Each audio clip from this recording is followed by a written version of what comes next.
Cepet lah. Cepet lah. Oi, cepet lah. Aksi kejar-kejaran mewarnai perburuan terduga pelaku pembunuhan Nia Kurniasari, gadis penjual gorengan Nagari Gugua Kayu Tanam, Kabupaten Padang Pariaman yang ditemukan tewas terkubur. Terduga pelaku pembunuhan gadis penjual gorengan tersebut diduga sempat terdeteksi keberadaannya. Sebelumnya ada 4 orang yang dicurigai sebagai pelaku pembunuh gadis penjual gorengan tersebut.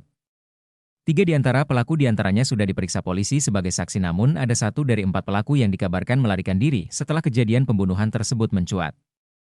Menurut Koordinator Tagana Padang Pariaman Donald Debra, terduga pelaku sempat menunjukkan batang hidungnya di Pasar Gelombang. Polisi pun langsung melakukan pengejaran terhadap pelaku. Detik-detik pengejaran pembunuh gadis penjual gorengan itu terekam di video. Pada video yang beredar terdengar beberapa orang sedang berlarian di pinggir jalan, terdengar suara ledakan senjata api mewarnai pengejaran itu. Sempat terjadi letusan senjata dari pihak kepolisian, ucap Donald. Walau sudah diberi tembakan peringatan, namun pelaku tak takut dan menyerah. Di video itu warga dan polisi terus melakukan upaya pengejaran pelaku.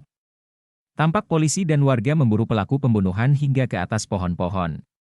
Dalam suasana hujan, petugas terus mencari keberadaan pelaku pembunuh NKS. Polisi terlihat juga menyisir perkebunan yang terdapat pepohonan di sekelilingnya. Cepet lah. Oi, cepet lah.